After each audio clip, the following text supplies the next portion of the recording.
రేపు ఫిబ్రవరి 14 నుంచి మార్చి 31 వరకు లెంట్ డేస్ అనమాట. ఎప్పటి నుంచి అండి? ఫెబ్ 14 నుంచి అలాగే మార్చి 31 వరకు లెంట్ డేస్ అనమాట. అయితే ఇప్పుడు మనం చదువుకున్న ఈ లేఖనాన్ని ఒక మాటలో మీకు చెప్పి ఆ తర్వాత నేను ముందుకు వెళ్తాను. మోషే యాజకుడిగా ఉన్నప్పుడు అహరోన్ని పిలిచి ఏమంటాడంటే, 2 మేకపిల్లలను తీసుకో, 2 మేకపిల్లల్ని తీసుకుండ్రా, తీసుకొచ్చి ఆ 2 మేకపిల్లలు ఎందుకు? పాప పరిహారార్థ బలిగా. దేనికండి? పాప పరిహారార్థ బలిగా 2 మేకపిల్లలను తీసిరా. ఈ 2 మేకపిల్లలను తీసుకొచ్చిన తర్వాత చీటీ వేయాలన్నాడు. ఏమేయాలి? చీటీ వేయాలి. ఏంటా చీటీ? చీటీలో 2 పేర్లు రాస్తారు. ఒకటేంటంటే విడిచిపెట్టుట అనే చీటీ, రెండోది పాప పరిహారార్థ బలిగా చీటీ. ఒకటి విడిచిపెట్టుట, రెండోది పాప పరిహారార్థ బలిగా చీటీ వేస్తారు. ఒక చీటీ ఏమో అహరోను పేరట అనమాట, ఇంకో చీటీ ఏమో యెహోవా పేరట అనమాట. అర్థమైందండి? ఒక చీటీ అహరోను, రెండో చీటీ యెహోవా పేరట. ఈ 2 చీటీలు వేసిన తర్వాత అహరోను ఏం చేయాలంటే ఒక చీటీ తీయాలన్నమాట. ఒక చీటీ తీస్తారు. ఆ చీటీ ఎవరి పేరు మీద వస్తుంది? అహరోను పేరు మీద రాకుండా యెహోవా పేరట అనే చీటీ వస్తుందన్నమాట. అనగా పాప పరిహారార్థ బలిగా అని మేకపిల్ల మీద ఉన్న చీటీ వస్తుంది. ఇప్పుడు యెహోవా పేరట వచ్చిన చీటీ వచ్చిందనుకోండి, ఏ మేకపిల్ల అయితే యెహోవా పేరట తెచ్చాడో ఆ మేకపిల్లని వధించేయాలన్నమాట. ఏ చీటీ అయితే విడిచిపెట్టుటాన్ని వచ్చిందో అది అహరోను పేరట. ఆ చీటీ వచ్చింది కాబట్టి ఆ మేకపిల్లని విడిచిపెట్టేయాలి. ఇప్పుడు యెహోవా పేరట వచ్చిన చీటీ ఎవరంటే ఆయన బలి అయిపోవాలి. అహరోను పేరట చీటీ అంటే మనం అన్నమాట. అహరోను బదులుగా ఎవరున్నే? మనన్నే విడిచిపెట్టేయాలన్నమాట. అనగా ఆ విడిచిపెట్టుట అనే చీటీ వచ్చిన మేకపిల్లని ఏమని పిలుస్తారంటే అజాజేలు అంటారనమాట. ఏంటండి? అజాజేలు అనగా విడిచిపెట్టుట అని ఉంటుంది. మీకు అక్కడ చూడండి, విడిచిపెట్టుట అని ఉందా? కింద ఫుట్ నోట్లో అజాజేలు అని ఉంటుంది, చూడండి. ఉందండి? అజాజేలు అనగా విడిచిపెట్టుట. అంటే డైరెక్ట్గా చెప్పాలి ఏంటంటే, యేసుక్రీస్తు నీ కొరకు నా కొరకు బలైపోయి నిన్ను నన్ను విడిచిపెట్టాడనమాట. ఒక మాటలో చెప్పాలంటే, అనగా యేసుక్రీస్తు స్థానంలో ఎవరు చనిపోవాలి? మనము చనిపోవాలి, మనము బలిగా మారాలి. ఎందుకు? పాపం చేసింది మనము కాబట్టి. కానీ యెహోవా పేరట చీటీ వచ్చింది కాబట్టి, ఆ చీటీ యెహోవా పేరట వచ్చింది కాబట్టి మన పేరట ఎవరు బలి అయిపోతున్నారు? యెహోవా అనగా ఆ మేకపిల్ల బలి అయిపోతుంది, ఆయన పేరట వచ్చిన చీటీ. విడిచిపెట్టుట అనే చీటీ మనము అనగా అహరోను, మనం అనమాట. అది విడిచిపెట్టబడింది. దాన్ని ఏమని పిలిచారు? అజాజేలు. ఇప్పుడు ఈ మేకపిల్లకి ఏం చేస్తారో తెలుసండి? ఈ చీటీ కడతారన్నమాట. గంట కట్టి చీటీ కడతారు. ఈ గంట కట్టి చీటీ కట్టినప్పుడు ఆ చీటీలో ఏముంది? విడిచిపెట్టుటని ఉంది కదా, అజాజేలు. దీన్ని అరణ్యంలో విడిచిపెట్టేస్తారన్నమాట. అరణ్యంలో విడిచిపెట్టారు. ఇంకా అది ఎంతకాలం అరణ్యంలో తిరుగుతా అలా ఉంటుందో ఇంకా అది వదిలేస్తారన్నమాట అరణ్యంలో. ఎందుకు? అది విడిచిపెట్టని వచ్చింది కాబట్టి.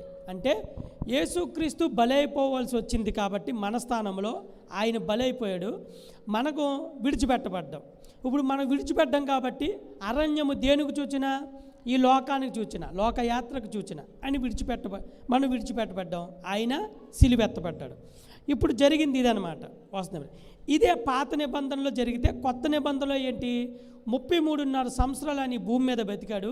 3.5 సంవత్సరాలు సువార్త ప్రార్థన చేశాడు. చివరిలో ఏం చేశాడు? ఆయన సిలువ ఎత్తబడి ఆయన మరణం పొంది మరలా 3వ దినాన్ని తిరిగి లేచి మరలా పరలోకానికి ఆరోహణం అయిపోయాడు. ఎగ్జాక్ట్గా ఈ లేవియకాండం 16 అధ్యాయంలో ఏదైతే ఉందో అది కొత్త నిబంధనలో యేసుక్రీస్తు పేరట జరిగింది. ఎలా జరిగింది? ఆయన పేరట చీటీగా పంపించాడు యెహోవా తండ్రి, పరమ తండ్రి. చీటీగా వచ్చాడు ఆయన, మన కోసం గొర్రెపిల్లగా వచ్చాడు. మనమేమో విడిచిపెట్టబడ్డాం. ఇప్పుడు సిలువ ఎత్తవలసింది మనము, కానీ మనం విడిచిపెట్టి మనకు బదులుగా ప్రభువైన యేసుక్రీస్తు సిలువుగా అప్పగించబడ్డాడు. ఇది అయితే ఇప్పుడు దీనికి లెంట్ డేస్కి సంబంధం ఏముందండి అని మనకు చాలామంది క్వశ్చన్ అవుతుంది. జాగ్రత్తగా ఉంది. ఇక్కడి నుంచి కొంచెం సబ్జెక్టులోకి వెళ్తాను. ఇప్పుడు అంటే దీనికి మనకి చాలామంది అనుకుంటారు కదా, అసలు లెంట్ డేస్ ఉందా, లెంట్ అని బైబిల్లో ఎక్కడ ఉంది? చాలామంది కొంచెం అతి తెలివితేటలుగా మాట్లాడతారు. నిజం చెప్పాలంటే లెంట్ అని ఉందా, శ్రమల కాలం అని ఉందా, శ్రమల దినాలని ఉందా అని చాలామంది, కొంతమంది అతి భక్తిపరులు లేదా కొంతమంది అతిగా మాట్లాడుతూ ఉంటారు. ఇప్పుడు క్రిస్మస్ అని రాయినంత మాత్రాన క్రీస్తు పుట్టిన నమూనాలు బైబిల్లో లేవండి? ఉన్నాయా లేవా? అవునే కదా. ఇప్పుడు యేసుక్రీస్తు బైబిల్లో కొన్ని పేరు పెట్టి రాయినంత మాత్రాన ఇది బైబిల్లో ఎక్కడ ఉందే, ఎక్కడ చేయాలని కొంతమంది అధిక తెలివితేటలో ప్రసంగిస్తారనమాట. క్రైస్తవులే శ్రమలు తినాలని చెప్పి ఆచారబద్ధంగా చేయకూడదు. ఏసన్ గారు చేశారా, లేదంటే జైపాల్ గారు చేశారా, మొరోకులు చేశారని వితండవాదులు వాదిస్తారు. ఒక విషయం మనం నేర్చుకోవాల్సింది ఏంటంటే, అంతకంటే భక్తిపరులు ముందే దీన్ని ప్రారంభించారు. అర్థమైందండి? అంతకంటే భక్తిపరులే, అంతకంటే బైబిల్ పాండిత్యాన్ని సంపాదించి బైబిల్ మీద ఎన్నో రీసెర్చ్లు చేసి ఎన్నో, కొంతమంది ప్రొటెస్టెంట్లు మార్టిన్ లూథరన్ కానీ చాలామంది దైవ సేవకులు దీని గురించి అధ్యయనం చేసి పెట్టారన్నమాట. అసలు ఇది ఎందుకు లెంట్ డేస్ అని పెట్టారు అంటే, రాసుకోండి, ఇంగ్లీష్లో LENT క్యాపిటల్ లెటర్స్లో రాసుకోండి. LENT లెంటు అని ఒక పదం ఉంది. దీనికి అర్థం ఏంటంటే స్ప్రింగ్ టైము లేదా వసంతకాలము అని అర్థం అన్నమాట. దేనికి? క్యాపిటల్ లెటర్స్లో LENT లెంటు అని పిలుస్తారు. లెంటు, ఈ లెంటుకి అర్థం ఏంటి? స్ప్రింగ్ టైము అనగా తెలుగులో వసంతకాలము అని అర్థం. అలాగే స్మాల్ లెటర్స్లో కూడా LENT, స్మాల్ లెటర్స్లో కూడా LENT. దీన్ని అప్పు ఇచ్చుట అని అర్థం. స్మాల్ లెటర్లో పిలిచే లెంట్నేమో అప్పు ఇచ్చుట అని అర్థం. క్యాపిటల్ లెటర్లో పిలిచే లెంట్కోమో వసంతకాలము అనగా ఇంగ్లీష్లో స్ప్రింగ్ టైము అని అంటారు. అయితే ఇది మొత్తం 40 దినాలను సూచిస్తుంది. మొత్తం 46 దినాలు ఇది లెంటు, మొత్తం 46 రోజులు, 46 డేస్. అయితే ఈ మిగిలిన ఈ 46లో 6 డేస్ ఆదివారాలు వస్తాయన్నమాట. 6 డేసు ఆదివారాలు వస్తాయి. ఆ ఆదివారాలు తీసివేయగా మిగిలిందే ఈ 40 డేస్ని మనం లెంటు అని పిలుస్తామన్నమాట. 6 వారాలు తీసేస్తాం ఆదివారాలు. ఎందుకు? ఆదివారము పునరుద్ధాన దినానికి సూచన కాబట్టి, అది దానికి సూచన కాబట్టి 6 రోజులు తీసేయగా మిగిలింది ఎన్ని రోజులు? ఇంకా 40 రోజులు. ఈ 40 రోజుల్ని స్ప్రింగ్ టైము లేదా వసంతకాలం అని పిలుస్తాం. ఇప్పుడు బైబిల్లో అసలు 40కి సంబంధించింది, 40కి. ఇప్పుడు వాస్తవంగా శ్రమల కాలము అంటే యేసుక్రీస్తు మన కొరకు శ్రమ పడలేదంటారా? ఒకసారి చెప్పండి. ఆయన మన కొరకు వ్యాధి నొందిన వాడాను, శ్రమ నొందిన వాడానని యెషయా గ్రంథంలో చాలా చోట్ల రాయబడింది. అవునే కదా? వ్యాధి నొందిన వాడాను, శ్రమ పడాను అని ఉంది. ఇప్పుడు ఆ శ్రమ పడ్డాడు కాబట్టి మనం ఏం చేస్తున్నాము? ఇప్పుడు చాలామంది ఏమంటే, అసలు యేసుక్రీస్తు శిలువ మరణానికి ముందు ఎక్కడ శ్రమ పడ్డాడో, ఆయన మొదట్లో సువార్త ప్రారంభించే టైంలో 40 దినాలు ఉపవాసం ఉన్నాడు అని అంటారు కొంతమంది. వాస్తవంగా ఈ శ్రమల దినాలు ఎలా ప్రారంభించారంటే, ఆర్థోడాక్స్ చర్చ్ వాళ్ళు, ఆర్థోడాక్స్ అనగా రోమన్ క్యాథలిక్ చెందిన వాళ్ళు, ఆర్థోడాక్స్ మిషన్స్ వాళ్ళు ఏంటంటే ఈ 41 దినాలను ప్రారంభించారు. ఎందుకు ప్రారంభించాలంటే ఆర్థోడాక్స్ అనమాట, రాసుకోండి. ఆర్థోడాక్స్ అనే చర్చ్ వాళ్ళు అనగా ఈ రోమన్ క్యాథలిక్ అనమాట, అది కూడా రోమన్ క్యాథలిక్ వాళ్ళే ఈ 40 రోజులను ప్రారంభించారు. ఎందుకు ప్రారంభించారంటే యేసుక్రీస్తు, ఇది చూద్దాం, యేసుక్రీస్తు ఈ భూమి మీద 40 సందర్భాలు కూడా ఈ భూమి మీద ఉన్నాయండి. యేసుక్రీస్తు ఎలాగంటే, ఫస్ట్ది రాసుకోండి, చాలా విలువైన పాయింట్ చెప్తాను. యేసుక్రీస్తు ఇది చెప్పే ముందు పాత నిబంధన సంబంధించి చెప్తాను. ఏంటంటే, మోషే 2 సార్లు 40 దినాలు ఉపవాసం ఉన్నాడు. 2 సార్లు సీనాయి కొండ మీద మోషే మొదట 40 దినాలు ఉపవాసం ఉండి ఏం చేశాడు అంటే, ఆయన ఉపవాసం ఉన్నాడు. అప్పుడు పరిశుద్ధాత్మ దేవుడు ధర్మశాస్త్ర గ్రంథాలు రాయించాడు. అనగా ఆదికాండము, నిర్గమకాండము, లేవేకాండము, సంఖ్యాకాండము, ద్వితీయోపదేశకాండం. అర్థమైందండి? ఈ 40 దినాలు ఆయన మొదట ఉపవాసం ఉండి ప్రార్థన చేసినప్పుడు ప్రభు అయిన దేవుడు ఏమిచ్చాడండి?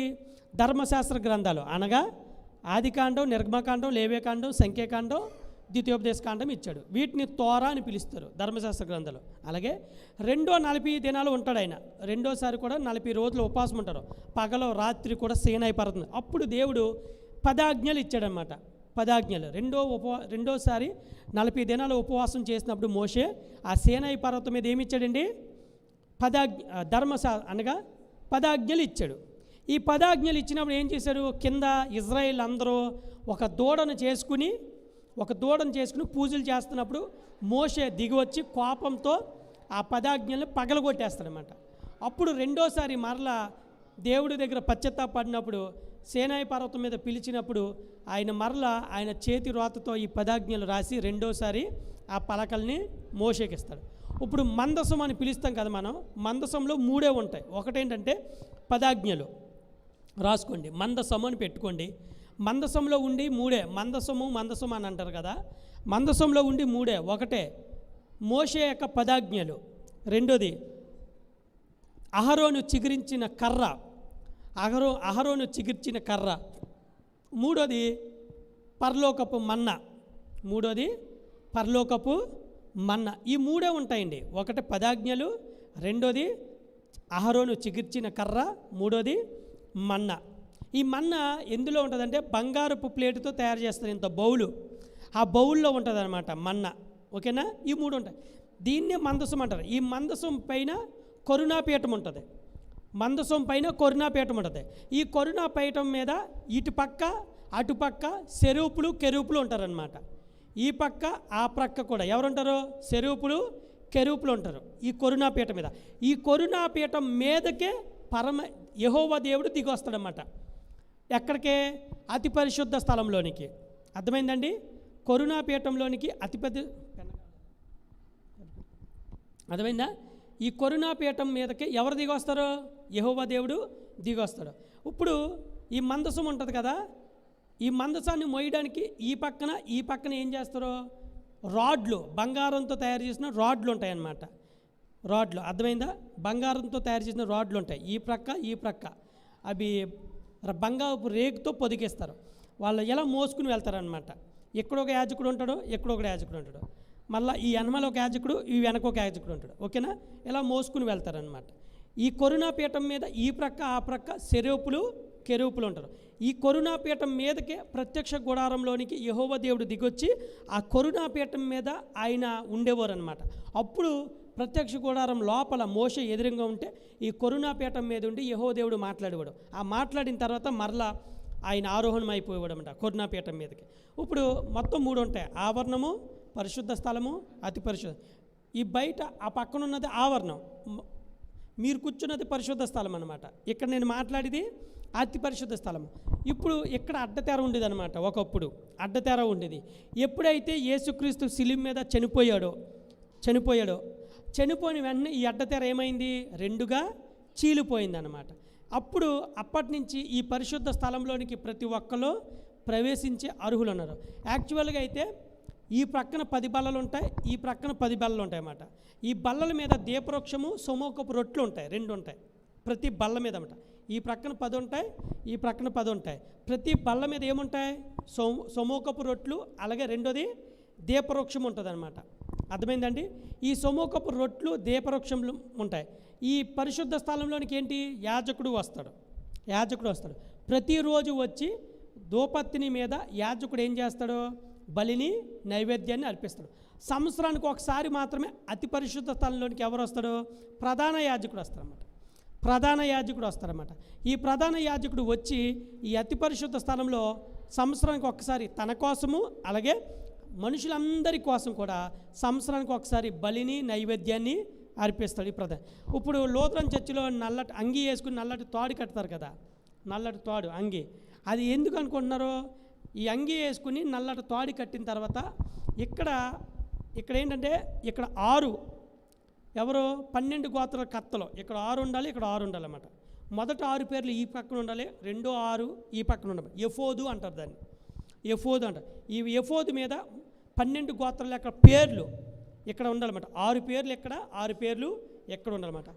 ఈ నీలపు రంగుది ఇలాగ ధరించాలన్నమాట. అంటే పైన అంగి అంతా ఒకటి ఉంటుంది, ఎఫోద్ అని చెప్పి మీ లేడీస్ హాఫ్ జాకెట్ వేసుకుంటారు కదా, అలాగ ఉంటుంది అన్నమాట. ఈ పక్కన 6 గోత్రాలు, ఈ పక్కన 6 గోత్రాలు ఉంటాయి, పైన కిరీటం ఉంటుంది. ఈ నీలపు రంగుది మొత్తం ఇలా ధరించాలన్నమాట. కాకపోతే ఇప్పుడు ఏంటంటే ఒక అంగి ఒకటి వేసుకుని తాడు కట్టేసుకుంటున్నారు, కానీ వాస్తవంగా అది కాదనమాట, ధరించుకోవాల్సినది. కొన్ని ఆర్థోడాక్స్ చర్చ్, రోమన్ క్యాథలిక్ వాళ్ళు కొన్ని ఎగ్జాక్ట్లీగా ధరిస్తారన్నమాట. అలా ధరించిన తర్వాత అప్పుడు వీళ్ళు ఏం చేస్తారు, యాజకుడు ఈ పరిశుద్ధ స్థలంలో ఏం చేస్తారు, వాళ్ళ బలిని నైవేద్యం ప్రతిరోజు. కానీ సంవత్సరానికి ఒకసారి మాత్రమే ఇలా ప్రధాన యాజకుడు ఏం చేస్తాడు, అతి స్థలంలో ప్రవేశించి ఉంటారు. అయితే ఈ అతి పరిశుద్ధ స్థలంలో ప్రధాన యాజకుడు వెళ్ళేటప్పుడు ఇది చూద్దాం, తాడు అడ్డంగా కడతాం కదండి. ఈ తాడు అడ్డం కట్టినప్పుడు 2 తాళ్ళు ఏం చేస్తాం, చివరికి విడిచిపెట్టేస్తాం. ఆ చివర 2 గంటలు ఉంటాయన్నమాట. ఏంటంటే ఆ చివర 2 గంటలు ఉంటాయి. ఈ గంటలు ఎందుకు అలాగ కడతారు అంటే దానికి చాలా ఉంది చరిత్ర. ఏంటంటే ఇప్పుడు ఇతను ఒక లాంతరు పట్టుకుంటారు, ప్రధాన యాజకుడు లాంతరు పట్టుకుంటారు, గంటోటి పట్టుకుంటారు. ఈ గంట ఇలా పట్టుకుని ఏం చేస్తారంటే, లాంతరు ఇలా పట్టుకోవాలి, గంట ఇలా పట్టుకోవాలి. ఈ నైవేద్యాన్ని తీసుకుని వెళ్తాడు ప్రధాన యాజకుడు. తీసుకుని వెళ్ళినప్పుడు ఏం చేస్తాడంటే, ఈ లాంతరు ఇలా పట్టుకుని ఈ గంట ఇలా పట్టుకుని మోగించుకుంటూ వెళ్ళాలన్నమాట. ఈ లాంతరో చేత్తో ఉంటుంది, గంట ఇలా ఉంటుంది, నైవేద్యం ఇలా పట్టుకుంటాడు, ఇలా వాయించుకుంటూ వెళ్ళాలి. ఇప్పుడు ఈ తాడు కట్టుకుంటారు కదా, ఈ ప్రధాన యాజకుల్లో ఏదైనా పాపము ఉంటే,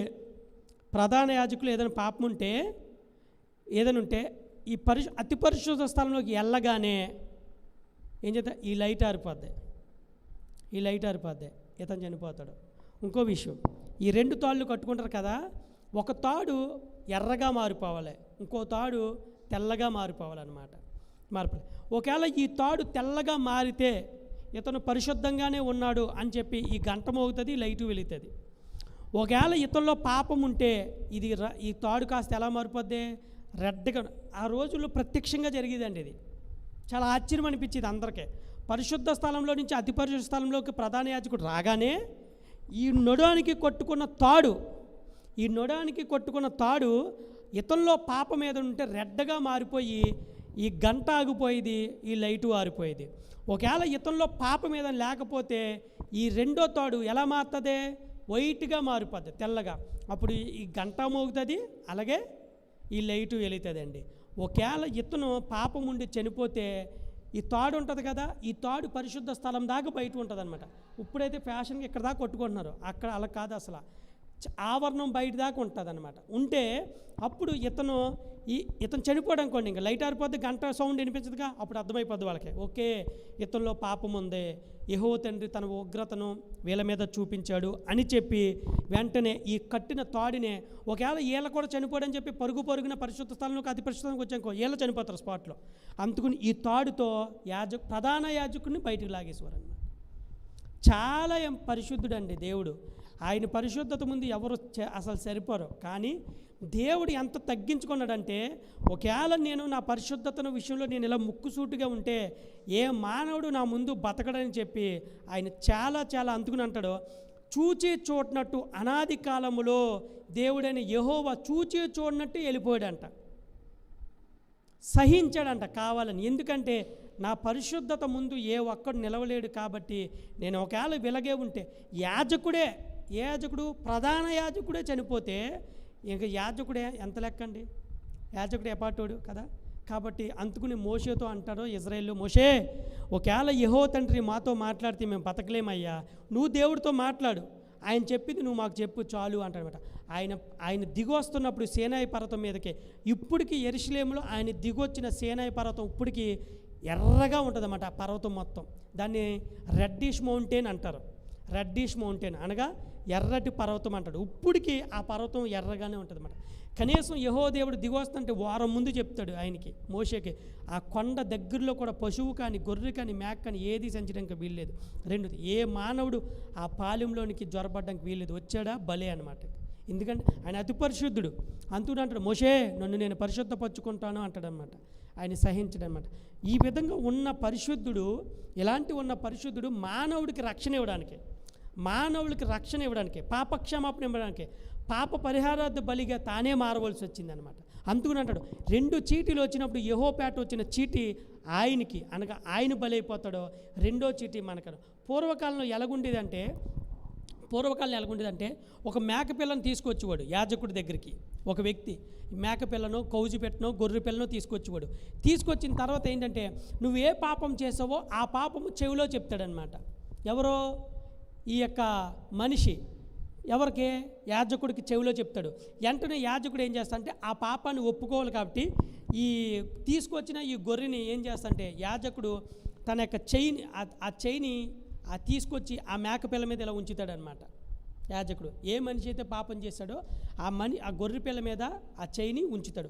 ఆ 2వ చెయ్యి మీద ఎవరు పెడతారో, ప్రధాన యాజకుడు పెడతాడనమాట. ప్రధాన పెట్టి ఏ పాపం అయితే మనిషి చేశాడో ఆ పాపాన్ని ఒప్పుకోవడానికి ఈ చెయ్యిని, ఇప్పుడు నేనే ఉన్నాను, నేను పాపం చేశాను అనుకోండి, నా చెయ్యి ఎక్కడ పెట్టాలి, గొర్రె పిల్ల మీద పెట్టాలి. పెట్టి నా చెయ్యి మీద ఎవరు పెడతారో, ప్రధాన యాజకుడు పెడతాడు. పెట్టగానే ఈ పాపం అంతటినీ కూడా ఒప్పించుకోవాలన్నమాట. ఎవరో, ప్రధాన యాజకుడు. ఎవరి చేత, ఈ మనిషి చేత ఒప్పించుకోగానే ఈ పాపం అంతా కూడా, మనుషులంతా పాపం అంతా ఎందులోకి వెళ్ళిపోయింది, ఆ గొర్రెలోనికి వెళ్ళిపోయింది అనమాట. అప్పుడు ఈ గొర్రెని తీసుకెళ్ళి పాలెం వెలుపుల నీ పేరట నా పేరట వధించేస్తారన్నమాట. వధించేసి దాంట్లో ఉన్న అంటే కొవ్వు ఏం చేస్తంటే ధూపం మీద వేసి ఆ ధూపం మీద యెహోవాకు ధూప నైవేద్యంగా అర్పిస్తారు. చాలామంది యాక్చువల్గా చెప్పాలంటే మనం కొవ్వు తింటాం కదా, యాక్చువల్గా అది కొవ్వు యెహోవాకు ఇంపైన సువాసన బలి అని ఉంటుంది అనమాట. కొవ్వు తినకూడదు వాస్తవంగా. అది చూడండి ఎంత దాంట్లో నుంచి ఆయిల్ బయటకు వస్తుంది, చాలా స్మూత్గా ఉంటుంది కదా, చాలా స్మూత్గా. ఆ కొవ్వు తినకూడదు అనమాట వాస్తవంగా. అది పూర్వకాలంలో ఆ కొవ్వుని, ఆ వపను తీసుకొచ్చి ఆ బలిపీఠం మీద అయినా ప్రధాన యాజకులు అలాగే యాజకులు అర్పించినప్పుడు అది ధూపం వలె సువాసనలాగా మారి పైకి వెళ్ళిపోతుంది. అది నాకు ఇంపైన సువాసన బలి అంటాడనమాట. అందుకునే ఇజ్రాయేల్ పాపం చేసినప్పుడు ఫినెహాస్ వెళ్ళి దాన్ని అక్కడ పాప పరిహార బలిగా అర్పించినప్పుడు అప్పుడు దేవుడు కోపం చల్లారుతుందన్నమాట. ఆ మేకను ఆ ప్రధాన యాజకుడి దగ్గర తీసుకొచ్చినప్పుడు పాపం చేసిన వ్యక్తి యొక్క హస్తము ఆ మేక మీద ఉంచుతారు. ప్రధాన యాజకుడు అతని చెయ్యి మీద ఉంచి ఆ పాపం అంతటిని ఒప్పింపజేసినప్పుడు ఇతరులున్న పాపాలన్నీ ఆ గొర్రెలోకి వెళ్ళిపోతాయి. అప్పుడు ఈ గొర్రెని తీసుకెళ్ళి బలిగా అర్పించేస్తారు. బలిగా అర్పించిన ఆ గొర్రెని తీసుకొచ్చి దాంట్లో ఉన్న ఆ ఆంత్రియాలన్నీ కూడా శుభ్రం చేసి క్లీన్ చేసి అవి తీసుకొచ్చి ఎక్కడ పెడతారో ఆ నైవేద్యం మీద పెట్టినప్పుడు ఆ నైవేద్యము వాళ్ళు అర్పించినప్పుడు యెహోవాకు ధూపత్తనగా మారిపోద్దన్నమాట. అప్పుడు మిగిలిన మాంసము యాజకుడు, ప్రధాన యాజకుడు తింటాడనమాట. అప్పుడు వీళ్ళ కోపం చల్లారుతుంది. అయితే చాలా బళ్ళు ఉంటాయి. పాప పరిహార బలి ఉంటుంది, నైవేద్యపు బలి ఉంటుంది. తర్వాత ప్రతి దానికి కొన్ని నియమాలు ఉన్నాయన్నమాట. దాని ప్రకారంగా వాళ్ళు చెప్తారు, ఇవి మోతాదులో నువ్వు తీసుకుని రావాలి, ఇవి తీసుకుని వస్తేనే ఇవిలా జరుగుతాయని చెప్పారు. అయితే రాను ఏం జరిగిందంటే, ఇప్పుడు ఇలా ఉంది కదా, రాను ఏం జరిగిందంటే ఎంతకాలం చూసినా మనిషి పాపం చేస్తున్నాడో ఆ పాపానికి బదులుగా ఎవరు బలైపోతున్నారో, ఎవరు నోరు లేని గొర్రెలు మేకలు బలైపోతున్నాయి. ఇవే కాదు, అలాగే కౌజుపెట్టలో అలాగే ఇలాంటి గువ్వలు మేకలు ఇవి బలైపోతున్నాయి అన్నమాట. అంటే మనిషి పాపం చేసేది మనము, బలైపోయి ఏంటండి నోరు లేని జీవులు. రాను ఏమైందంటే ఇజ్రాయేల్ ఇంకెలా అంటే ఇర్మియా యెషయా గ్రంథం దాటిన తర్వాత చిన్న ప్రవక్తలు వస్తారు. ఆమోసు, ఓబద్య, యోనా, మేక ఇలా వస్తారు. వీళ్ళు వచ్చే కాలానికి ఇజ్రాయేల్ ఇంకెంత దారుణంగా అయిపోయారంటే ఆ తెచ్చే గొర్రెల మేకలు కూడా కుష్టి, జబ్బు పడినవి, వ్యాధి నొందినవి, లేదంటే బలహీనమైనవి తెచ్చి అర్పించేవారు అన్నమాట. ఫస్ట్లో అంటే మోషే కాలం, అహరోను కాలంకి వచ్చేటప్పటికి ఎంతో కొంత కొంచెం భయభక్తులతో చేసేవారు ఆ పనిని. కానీ చిన్న ప్రవక్తలు అనగా ఆమోసు, ఓబద్య, యోనా, మేక వచ్చేటప్పటికి ఏం చేసేవారు తెలుసా, ఈ తెచ్చి కూడా అక్కడ ఏం చేసామంటే గుడుల దగ్గరే ఇవి అమ్మి వాళ్ళు అనమాట. అమ్మి కూడా ఎలాగనుకున్నారో కుష్టిని బలైపోని, పుండైపోని, గాయమైపోయి. అసలు ఇజ్రాయేల్ ఒక మేకపిల్లని గొర్రె అర్పించాలంటే యాజకుడు మొత్తం దాన్ని పరిశీలించేవాడంట. పరిశీలించి దాంట్లో ఇంత డాగు కానీ, మచ్చ కానీ, వ్యాధి కానీ, అంటే గాయమైంది కానీ, రక్తస్రావం జరగకూడదు దానికి, ఇంత నొప్పి కూడా. అలా పరిశీలించిన తర్వాత ఇది బలికి అర్హురాలే అంటేనే అప్పుడు ఆ గొర్రెని మేకని తీసుకొచ్చి ఏం చేయాలి తెలిసే, పాలెం వైపుల ఇవి పోస్తారన్నమాట. ఏంటది, ఒలేవ నూనె పోస్తారన్నమాట. దాని మీద బలి అర్పించే ముందు ఒలేవ నూనె పోస్తారు. ఆ ఒలేవ నూనె మొత్తం అదంతా ఏం చేస్తారంటే ఆ మేకని, ఆ గొర్రెని శుభ్రం చేస్తారన్నమాట. ఎక్కడ ఈగలు కానీ దోమలు కూడా ముసరు అనమాట ఎప్పుడైతే ఒలేవ నూనె పోసారు. అందుకని దంచి తీసిన అచ్చ జటమాంసి నూనె అంటాడనమాట. దంచి తీయాలన్నమాట. దంచి తీసి అచ్చా జటమాంసం నూనె ఆ ఒలేవ నూనె ఆ గొర్రెపిల్ల మీద పోస్తామట. అప్పుడు ఆ గొర్రెపిల్ల శుభ్రపడిన తర్వాత అప్పుడు ఇది పాలు వెలుపులకు తీసుకెళ్ళి దాన్ని వధించిన తర్వాత తీసుకొచ్చి మిగిలిన దాన్ని కలపొలసినన్ని కలిపి ధూపార్థంగా దాన్ని దేవునికి బలిగా అర్పించేవారు. కానీ ఉండుండే కాలానికి అంటే చిన్న ప్రవక్తలు వచ్చే కాలానికి ఈ బలహీనమైపోయి వ్యాధి నొందిని రక్తస్రావం కలిగిని అర్పించేసేవాళ్ళు. అందుకునే ఈ చిన్న ప్రవక్తలప్పుడు మీరు అర్పించి ఇలాంటి రా బాబు ఇది దేవునికి ఇష్టం కాదని చెప్పి మీరు అర్పించడమైనా మానేండి అని చెప్పి ఆ ఓబద్య, యోనా, మేక, అబక్కుహు, జఫన్య వీళ్ళందరూ కూడా అప్పుడు ఆ యెరూషలేము గుమ్మం దగ్గర నిలబడి యూదులకు ప్రార్థన చేసేవారు అనమాట. యూదులు ఇంకా ఇలా కాదని చెప్పి అప్పుడు ప్రభువైన యేసుక్రీస్తు ఈ 400 సంవత్సరాలు కనిపెట్టిన తర్వాత ఆయన మరియని ఎన్నుకుని ఆ తర్వాత ఆయనే గొర్రెపిల్లగా మన కోసం దిగొచ్చి బలి అయిపోవడం జరిగిందనమాట. అయితే ఇప్పుడు ఈ లెంట్కి దానికి సంబంధం ఏంటి సార్ అంటే వీళ్ళు ఏం చేస్తారంటే ఇజ్రాయేలీలు మొత్తం ఇజ్రాయేల్ ఏం చేస్తారంటే పూర్వకాలంలో ఈ లెంట్ని అంటే ఈ బలిని కట్ట అర్పించేటప్పుడు 7 పండుగలు ఉంటాయి కదా. ఏంటండి 7 పండుగలు ఉంటాయి. కర్రల పండగ, బూరల పండగ, పస్కా బలి పండగ, అలాగే ఇదేంటి మొత్తం మొత్తం 7 పండుగలు ఉంటాయి. ఈ 7 పండుగలు 3 పండుగలు చాలా శ్రేష్టమైనవి. 7 పండుగల్లో 3 పండుగలు చాలా. ఈ 3 పండుగలో ఇజ్రాయేల్ కుటుంబంతో రావాలన్నమాట. ఈ 7 పండుగలు కామనే, కానీ ఈ 7 పండుగలు అందరూ ఆచరించాలి. కానీ అందులో 3 పండుగలు కుటుంబ సమేతంగా వచ్చి యెరూషలేములో మోకరించి వాళ్ళ యొక్క పాప పరిహార బలి కోసం వాళ్ళు అర్పించుకోవాలన్నమాట. ప్రతిదీ కూడా అన్నమాట. అయితే వీళ్ళు వస్తా ఏం చేస్తారంటే ఇజ్రాయేల్లో ఈ 7 పండుగలతో పాటు ఏం చేస్తారంటే ఖర్జూరపు మట్టలు తెస్తారన్నమాట. ఏతో మట్టలో ఖర్జూరపు మట్టలు తీసుకొస్తారన్నమాట. ఈ ఏతో మట్టలో ఖర్జూరపు మట్టలో దేనికి తీసుకొచ్చి ఏం చేస్తారంటే వీళ్ళు అంటే హోసన్నా హోసన్నా జయము జయము అని చెప్పి ఇవి 7 పండుగలు అప్పుడప్పుడు ఈ మట్టలు తీసుకొస్తారు. ఈ మట్టలు తీసుకొచ్చి ఎక్కడ వేస్తారంటే ఈ పాలెం వెలుపులో వేస్తారన్నమాట. పాలెం వెలుపుల వేసి అందరూ తీసుకొచ్చిన మట్టలన్నీ కూడా ప్రతిదీ కూడా పాలెం లోపల వేస్తారు. వేసిన తర్వాత ఇవి సంవత్సరం ఆ సంవత్సరం పాటు అక్కడే ఉంటాయి. సంవత్సరం పాటు అక్కడే ఉంటాయన్నమాట. ఇప్పుడు మళ్ళీ ఆ పండగ వస్తుంది కదా, పనల పండగ, కర్రల పండగ వస్తాయి కదా. ఆ వచ్చినప్పుడు ఈ సంవత్సరం వచ్చే లోపల ఈ మట్టంతా ఏమవుతాయి, ఎండిపోతాయి మట్టలు. అప్పుడు ఈ మట్టలను ఏం చేస్తారంటే యాజకుడు, ప్రధాన యాజకుడు ఏం చేస్తారంటే ఈ మట్టలని కాల్చి వేస్తారన్నమాట. పాలెం లోపల శుభ్రంగా దాన్ని కాల్చివేస్తారు. కాల్చేస్తే ఇంకేం మిగులుతుంది, బూడిద మిగులుతుంది. ఈ బూడిదని ఏం చేస్తారంటే ఒక వెండి పాత్రలోనికి తీసుకుంటాడు యాజకుడు. ఎండు పాత్రలోని తీసుకొచ్చి దాంట్లో ఆ శుద్ధ జలం నీళ్ళు కలుపుతాడనమాట. శుద్ధ జలం నీళ్ళు బలి అర్పించేటప్పుడు అక్కడ ఏంటంటే గంగాళం ఉంటుందన్నమాట. ఆ గంగాళంలో నీళ్ళు ఉంటాయి. పెద్దది ఒకటి ఉంటుంది గంగాళం. దాని చుట్టూ మొత్తం చుట్టూ 12 రథాల్లాగా ఉంటాయన్నమాట. 12 అంటే అది గంగాళం ఎలాగుంటుంది కదా, దాన్ని మొయ్యడానికి కింద ఇటు మొత్తం 12 అంటే ఆవుల్లాంటివి మొత్తం 12 ఉంటాయి. అయితే ఈ పక్కన 5 ఉంటాయి చిన్నవి, మరలా ఈ పక్కన 5 ఉంటాయి చిన్న గంగాళాలు అంటమాట. ఈ ప్రధాన యాజకుడు ఈ పెద్ద గంగాళంలో వాళ్ళు కాళ్ళు చేతులు కడుక్కోవాలి, శుభ్రం చేసుకోవాలన్నమాట బలి అర్పించే మొత్తం. ఈ చిన్న గంగాళాలు ఉంటాయి, ఇటు 5 ఉంటాయి, ఇటు 5 ఉంటాయి. ఇక్కడ ఇవన్నీ ప్రజలు ఉపయోగించుకోవాలి. వీటిని ఈ ప్రజలు ఉపయోగించుకోరన్నమాట. అంటే సొలొమోను దేవాలయం కట్టినప్పుడు మొత్తం సింహద్వారం ముందు ఉంటాయన్నమాట. సింహద్వారం ఇటు ఒక అదేంటి స్తంభం ఉంటుంది, ఇటు స్తంభం. ఆ రెండిట్లు కూడా దోపతి అలాగే బృహస్పతి అని చెప్పి 2 పేర్లు పెడతారు. బృహస్పతి అలాగే దోపతి అని పెడతారు. స్తంభాలకు కూడా పేర్లు పెడతాడు మొత్తం అనమాట. ఇక్కడ మొత్తం గంగాళం ఉంటుంది పెద్దదే. ఈ పక్కన 5 ఉంటాయి, ఈ పక్కన అవి చిన్నవి అనమాట. ఇవి ప్రజలు ఉపయోగించుకోవాలి. అయితే ఎప్పుడైతే ఇవి తీసుకుని వస్తారో వాళ్ళందరూ శుభ్రం చేసుకుని వచ్చి ఈ ప్రధాన యాజకుడు పాలెం లోపల ఇవి వధించి పాపరిహార బలిగా అర్పించిన తర్వాత ఈ మట్లన్నీ కూడా పాలెం లోపల ఒక చోటేస్తారన్నమాట ఇజ్రాయేల్లో. ఇవి సంవత్సరం తిరిగి వచ్చే లోపల మొత్తం ఎండిపోతాయి. ఎండిపోయిన తర్వాత అప్పుడు ఏం చేస్తారంటే ఈ బూడిదనంతా తీసుకొచ్చి వెండి పాత్రలో ఈ యొక్క బూడిదని తీసుకొస్తా కదా, ఆ బూడిదలో ఏముంది, బూడిద ఉంది వెండి పాత్రలో. ఇప్పుడు ఈ గంగాళం లోపల ఉన్న శుద్ధ జలం ఏదైతే ఉందో దాన్ని తీసుకొచ్చి బూడిదలో కలుపుతాడనమాట. మొత్తం మిక్స్ అవుద్ది అనమాట. మొత్తం కలుపుతాడు ప్రధాన యాజకుడు. కలిపిన తర్వాత అప్పుడు యాజకుడు ప్రతి ఒక్కరిని పాపాన్ని ఒప్పింపజేస్తాడు కదా, తీసుకొచ్చిన దాన్ని పాపాన్ని ఒప్పింప చేసిన తర్వాత పాప బలిగా దాన్ని అర్పించేస్తాడు. అర్పించిన తర్వాత వెంటనే ప్రధాన యాజకుడి దగ్గరికి రావాలన్నమాట. ఈ మనిషి వచ్చి రాగానే అయ్యా నా పాపాలు నేను ఒప్పుకున్నాను, నేను ఇప్పుడు శుద్ధుడినే, నేను పరిశుద్ధపరచబడ్డాను, నాకు బదులుగా ఈ యొక్క గొర్రె పిల్లను మేకపిల్లను నేను వధించాను అని చెప్పగానే అప్పుడు ప్రధాన యాజకుడు ఆ బలిపీఠం దగ్గర నిలబడి ఈ ఎండు పాత్రలో ఏదైతే బూడిద ప్లస్ ఈ యొక్క శుద్ధ జలం కలిపిన నీళ్ళు ఉందో అది ఆ పదార్థం తీసుకొచ్చి ఆ బూడిదని తీసుకొచ్చి ఈ మనిషి మీద ఇలాగా సిలువు గుర్తేస్తాడనమాట. అప్పుడు ఈ సిలువు గుర్తు వేస్తున్నప్పుడు ఈ మనుషుడు అన్నాడనమాట, నేను శుద్ధుణ్ణి 3 సార్లు అనాలన్నమాట. ప్రధాన యాజకుడు ఇలా సిలువు గుర్తేస్తాడో అప్పుడు నేను శుద్ధుణ్ణి అని చెప్పి అనాలి. ఎందుకు? అక్కడ పాలెం దగ్గర బలైపోయింది, యాజకుడి దగ్గర ఒప్పుకున్నాడు. నెక్స్ట్ స్టెప్ ఎక్కడ రావాలి? ప్రధాన యాజకుడి దగ్గర రావాలి. రాగానే ఆయన సిలువు గుర్తేస్తారు. ఈ మట్ట ఎవరంటే మనకు సూచన అనమాట. ఈ మట్ట మనకు సూచన ఏంటంటే, తీసుకొచ్చేటప్పుడు మట్ట ఎలాగుందండి? పచ్చగా నిగనిగలాడుతుంది. సంవత్సరం తిరిగి వచ్చేటప్పుడు అది ఏమైపోయింది?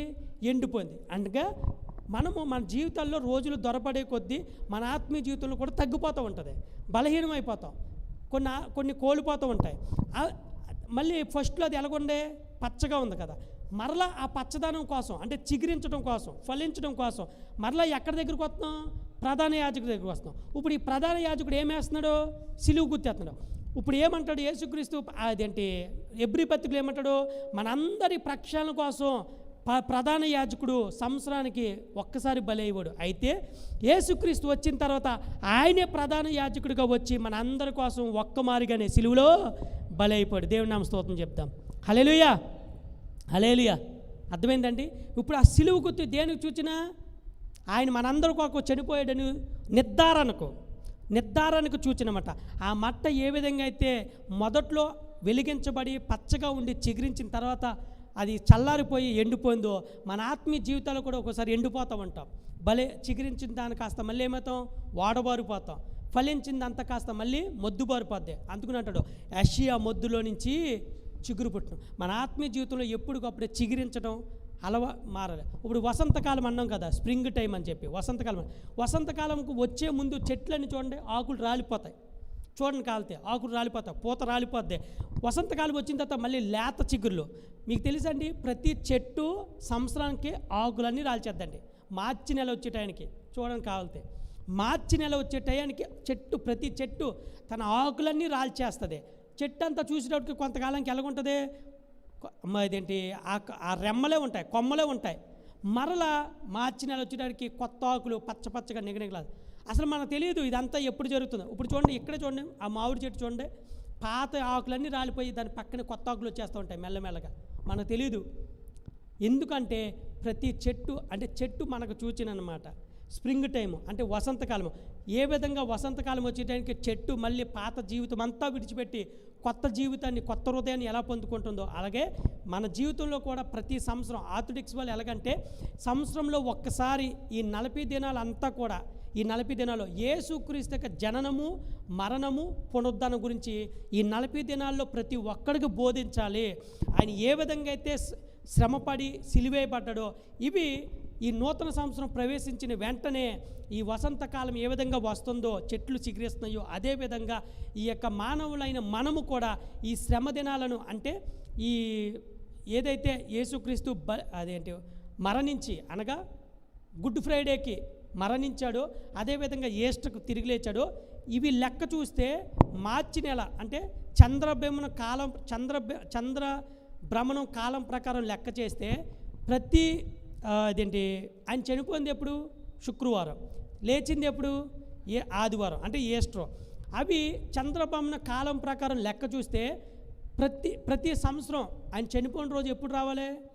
శుక్రవారమే రావాలి. లక్షవారం మొత్తం కుదరదు. క్రిస్మస్ మనకు డేట్లు మారుతుంది, రోజులు మారుతాయి, అవునా? కానీ మీరు గమనించండి, గుడ్ ఫ్రైడే ఎప్పుడు శుక్రవారం వస్తుంది.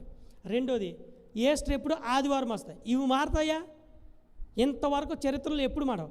ఇవి చంద్రభ్రమణం ప్రకారం ఆర్థోడాక్స్ వాడు లెక్కలు కట్టి, ఓకే యేసుక్రీస్తు చనిపోయి తిరిగి వెళ్ళారు, ఇవి మనం ఎప్పటికీ మర్చిపోకూడదు. ఇవి సంవత్సరంలో ఒక్కసారి ఆయన మరణము, జననము, పునరుద్ధానం గురించి ప్రతి ఒక్కరికి ఒప్పించాలి, ప్రతి ఒక్కరికి ఇది బోధించాలి. ఈ 40 రోజులు ఆర్థోడాక్స్ వాళ్ళు చేస్తారు ఏంటో తెలుసండి, బైబిల్ అంతటినీ 40 దినాల్లో బోధించేస్తారు. 40 దినాలు మొత్తం బైబిల్ అంతా బోధించారు. అయితే తర్వాత ఏమైందంటే దీంట్లో ఇంకొక మార్పు చేశారు. ఏంటంటే వాటికన్ II సమావేశంలో దీన్ని ఇంకొక మార్పు తీసుకొచ్చారు. ఏంటంటే ది కాలింగ్ ఆఫ్ బాప్తిజం, రెండోది ది ప్రిపరేషన్ ఆఫ్ బాప్తిజం. అంటే బాప్తిజానికి ప్రజల్ని పిలవడం, రెండోది బాప్తిజానికి ప్రజల్ని సిద్ధపాటు చేయడం.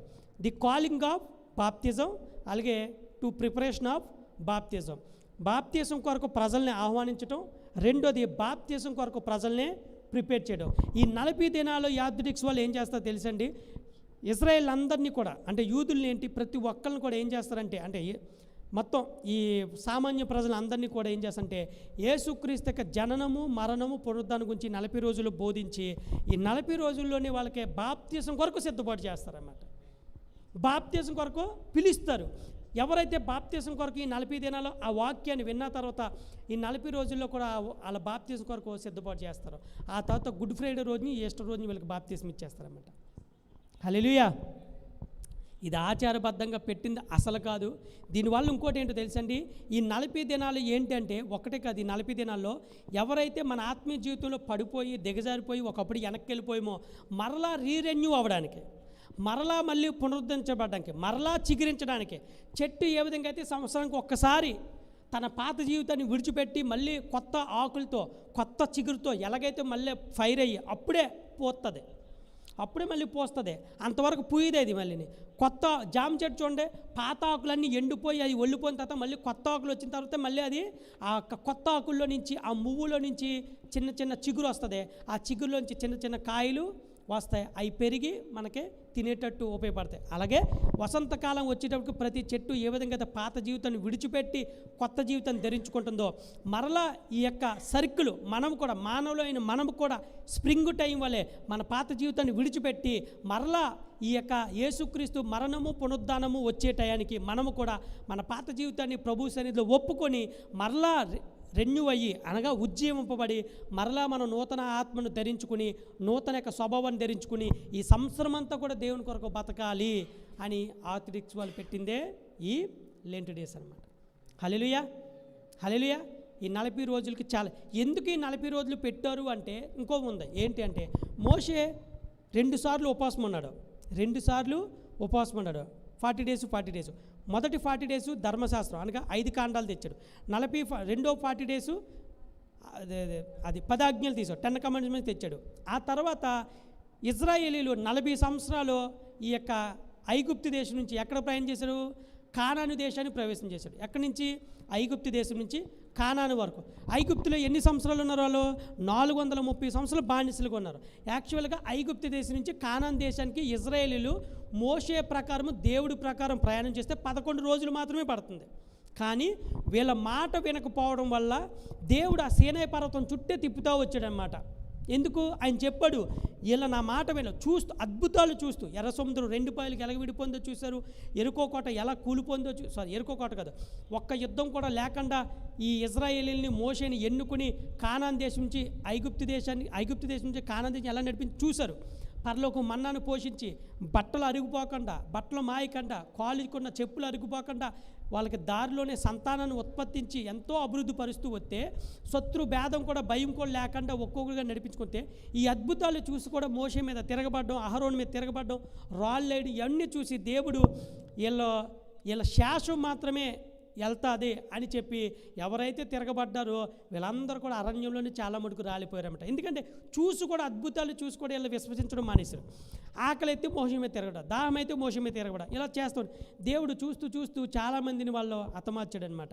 అది ఆయన యొక్క అది కావాలని చేసింది కాదు, అది వాళ్ళ అవిధేయత వల్ల అది పొందుకున్నారు. అది దేవుడు అరణ్యంలో చంపలేదు. చాలాసార్లు మోషే అడ్డుపడతాడు, ప్రభా ఐగుప్తు దేశం తీసుకొచ్చి యెహోవా అనే దేవుడు ఇలా చంపేశాడని చెప్పి అంటారు, ప్రభు వద్దని మోషే చాలాసార్లు అడ్డుపడ్డాడు. ఒక దేవుడు చంపడానికి సిద్ధపడుతున్న మోషే అడ్డుపడితే ఒక మానవుడు మాట దేవుడు విన్నాడంటే మోషే ఏ స్థాయిలో బతికాడు ఆత్మీయుడు. నేను చెప్తాను, చాలామంది ఈ రోజులో మనం సజీవంగా ఉన్నామంటే ఎవరో ఒక ప్రార్థన మనం కాపాడుతూ వస్తుంది. ఈరోజు మన కుటుంబ సభ్యులు కానీ మనము కానీ అందరూ కూడా రక్షించబడుతుంటే ప్రియులరా దైవజనంగా వినండి, మన తరపున ఎవరో తెలియకుండా ప్రార్థన చేస్తున్నారు. మన తరపున ఎంతోమంది ప్రార్థనలు విజ్ఞాపనలు చేస్తున్నారు. అది మన సంఘం కాకపోవచ్చు, మన విశ్వాసులు కాకపోవచ్చు, మనకు తెలిసిన వాళ్ళు కాకపోవచ్చు, బట్ మనందరూ క్షేమం కొరకు చాలామంది విశ్వాసులు భక్తిపరులు ఏదో మూల ఏదో చోట ఏదో టైంలో వీల్ ఫే ఫర్ దెమ్ మనందరి కోసం ప్రార్థన చేస్తున్నారు. కాబట్టి మనం సజీవంగా ఉన్నాం. మోషే అడ్డుపడ్డాడు కాబట్టి ఇజ్రాయేలు చాలా కాలం అలా బతుకున్నారు. కానీ ఎప్పుడైతే మోషే యొక్క ఉగ్రత కూడా దేవుడి యొక్క ఉగ్రతకు వాళ్ళు బలయ్యారు కొంతమంది, కానీ శాశ్వం మాత్రం వెళ్ళారు. అలాగే 40 సంవత్సరాలు ప్రయాణం చేశారన్నమాట. 40 సంవత్సరాలు అక్కడ 40 సంవత్సరాలు. ఇంకో విషయం ఏంటంటే యేసుక్రీస్తు 40 దినాలు ఉపవాసం ఉన్నాడు భూమి మీద. సువార్త 40 దినం. ఇంకో విషయం చెప్పిన చాలామంది తెలియదు అంటే, యేసుక్రీస్తు అప్పగించబడుతున్న రాత్రి ఆయన ఏం చేశాడు? ఒక రొట్టెని ద్రాక్షరసాన్ని ఆయన సాదృశ్యంగా ఇచ్చి అర్పించాడు కదా.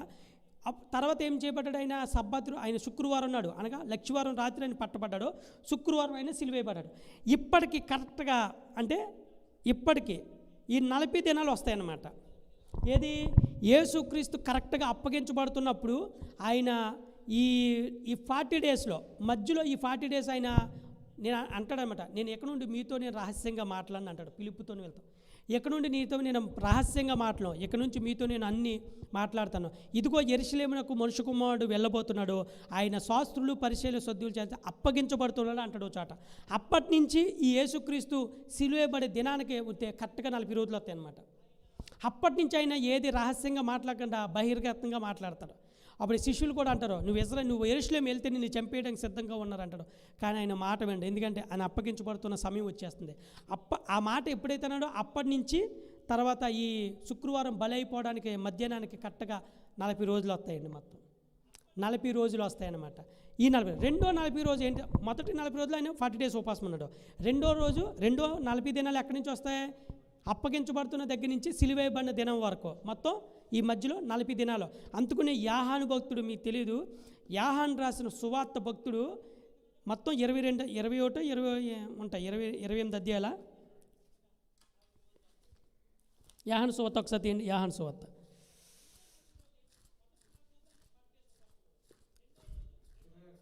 21 కదా, 21 అధ్యాయాలు ఉన్నాయి కదండి. ఏది? యాహాను సువార్త 21 అధ్యాయాలు ఉన్నాయి కదా. ప్రియులారా, మీకోసం చెప్పనా, ఈ 6 అధ్యాయాలు ఇంచుమించు ఈ 6 అధ్యాయాలు ఉంటాయి కదా, యేసుక్రీస్తు జీవితంలో ఒక్కో రోజు ఏం జరిగిందో రాస్తాడనమాట యాహాను భక్తుడు. ఇంచుమించు 6 అధ్యాయాలు 7 అధ్యాయాలు ఉంటాయి. ఒక్కొక్క రోజు ఏమేం జరిగిందో అప్పుడు దాకా ఓవరాల్గా రాస్తారు. కానీ యాహాను భక్తుడు మాత్రం ఆయన జీవితంలో ఒక్కొక్క రోజు ఏం జరిగిందో ఒక్కొక్క అధ్యాయంలో రాస్తాడు. ఒక్కొక్క రోజు ఏం జరిగిందో, ఈ రోజు ఏం జరిగిందో ఒక అధ్యాయం, రెండో రోజు ఏం జరిగిందో 2 అధ్యాయం, అంత స్పష్టంగా రాస్తాడు. అయితే 40 దినాలు ఏంటంటే యేసుక్రీస్తు పట్టబడినప్పుడు, యేసుక్రీస్తు పట్టబడి చనిపోయి సిలువేయబడి మళ్ళీ తిరిగి లేచాడు కదా. తిరిగి లేచిన తర్వాత భూమి మీద ఎన్ని రోజులు ఉన్నాడు ఆయన? 40 రోజులు ఉన్నాడు. కరెక్ట్గా 40 రోజున ఆయన ఆరోహణం అయిపోతాడు. కరెక్ట్గా ఆయన వెళ్తూ మాట్లాడాడు ఏంటంటే, నేను ఆదరణకర్తను అనగా ఉత్తరవాదిని అనగా పరిశుద్ధాత్మ దేవుని నేను పంపించబోతున్నాను, కాబట్టి మీరు పరిశుద్ధాత్మ దేవుని కొరకు కనిపెట్టుకుని ఉండండి అన్నాడు. 40 రోజులు ఇక్కడ భూమి మీద ఉన్నాడు ఆయన. మొదటి 40 రోజులు ఉపవాసం ఉన్నాడు, సువార్తకు ముందు ప్రారంభించడానికి ముందు 40 రోజులు ఉన్నాడు. రెండో 40 రోజులు ఏంటి? ఆయన అప్పగించబడుతున్నాను అని చెప్పిన మాట దగ్గర నుంచి సిలువేయబడే దినం వరకు మొత్తం 40 రోజులు.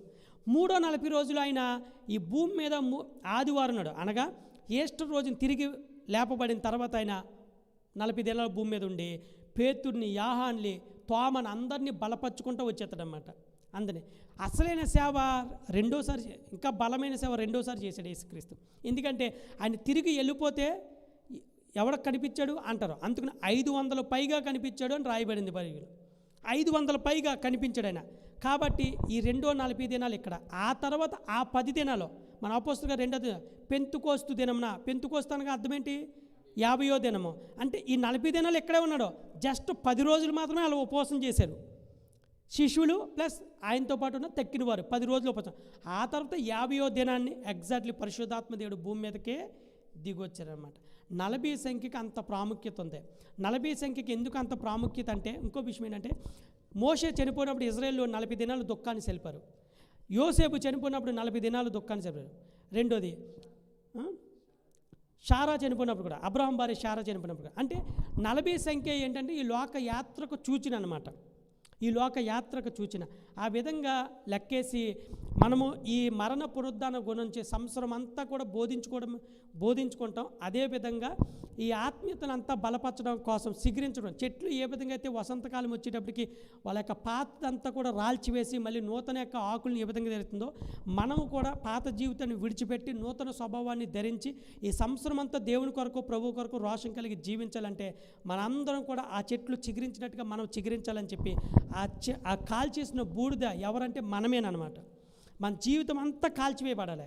ప్రతీది కూడా కాల్చివేయబడాలి. కాల్చివేయబడితేనే మనం ఏం చేయలేదు, సిలువేయబడతాం. అందుకని నన్ను వెంబడించువాడు తను తగ్గించుకుని సిలువను ఎత్తుకుని నా సిలువ తేలిగ్గాను సులువుగాను ఉండును అంటాడనమాట. మనం ఉపేక్షించుకుని మన సిలువను ఎత్తుకుంటే ఆయన కొరకు జీవిస్తామన్నమాట. ఇప్పుడు ఈ లెంటులో 5 ఉంటాయన్నమాట. ఒకటి ఏంటంటే లెంటు అనగా ప్రేయరు, లెంటులో ఉండవలసిన ప్రేయరు. రెండోది ఫాస్టింగు, ఒకటి ప్రేయరు, రెండోది ఫాస్టింగు, మూడోది చెప్తాను చూడండి. ఇవి రాసుకోండి, నేను ముగించేస్తాను. ఒకటి ప్రేయరు, రెండోది ఫాస్టింగు, మూడోది సాక్రిఫైస్, నాలుగోది పెనాన్స్ అనమాట, అంటే ప్రాయశ్చిత్తం. ఒకటి ప్రేయర్, రెండోది ఫాస్టింగ్, మూడోది సాక్రిఫైస్, నాలుగోది పెనాన్స్ అంటే పశ్చాత్తాపం అని అర్థం. పెనాన్స్, PENANCE, పెనాన్స్. ఐదోది రీకన్సల్టేషన్ అనగా మళ్ళీ ఉజ్జీవించటం. ఆరోది ఆల్మైసీ గివింగ్ అనగా గుడ్ వర్క్స్ అని. ఆల్మైసీ గివింగ్ అనగా గుడ్ వర్క్స్. ఒకటి ప్రేయర్, రెండోది ఫాస్టింగ్, మూడోది సాక్రిఫైస్, నాలుగోది పెనాన్స్, ఐదోది రీకన్సల్టేషన్, ఆరోది ఆల్మైసీ గివింగ్ అనగా బ్రాకెట్లో గుడ్ వర్క్స్ అని రాసుకోండి, చారిటీ. మనం ఈ 40 రోజుల్లో చేయవలసింది ఏంటంటే, ఒకటి ప్రేయర్ చేయలే దేవునికి, మన యొక్క పాపాల యొక్క ప్రాయశ్చిత్తం కోసం ప్రేయర్ చేయలే. రెండోది ఉపవాసం ఉండాలి, అంటే ఫాస్టింగ్ ఉండాలి. మూడోది ఏంటి, సాక్రిఫైస్ అంటే త్యాగంతో కూడిన జీవితం ఉండాలి. నాలుగోది పెనాన్స్ అంటే పశ్చాత్తాపడాలి. ఐదోది మళ్ళీ ఉజ్జీవపడాలి. ఆరోది మంచి పనులు అంటే గుడ్ వర్క్స్ చేయాలి. కాబట్టి ఈ 40 దినాల గురించి ఇంకా చాలా చేస్తుంది. అందుకనే దీన్ని వ్యాష్ ఎనస్డే కూడా అంటారు. ఇప్పుడు ఈ బూడిదని కాల్చేశారు కదా, ఈ బూడిదని కాల్చేసి ఏం చేశారు, ప్రధాన యాజకుడు సిలువేశారు. అందుకని దీన్ని వ్యాష్ ఎనస్డే అని కూడా అంటాడు. యాష్ అంటే ఏంటి, బూడిద. భస్మ బుధవారం అని ఎందుకంటారంటే, ఈ మట్టల్ని కాల్చేసి ప్రధాన యాజకుడు సిలువేస్తున్నాడు కాబట్టి, ఈ మట్టల నుంచి వచ్చిన బూడిద వచ్చింది కాబట్టి ఇది దీన్ని యాష్ ఎనస్డే కనుక భస్మ బుధవారంగా పిలుస్తారనమాట. కాబట్టి ఈ 40 దినాలు చాలా ప్రాముఖ్యం. ఇంకా చాలా చరిత్ర ఉందో చెప్పాలి అంటే, దేవుని చిత్తమైతే మరొకసారి తెలుసుకుందాం.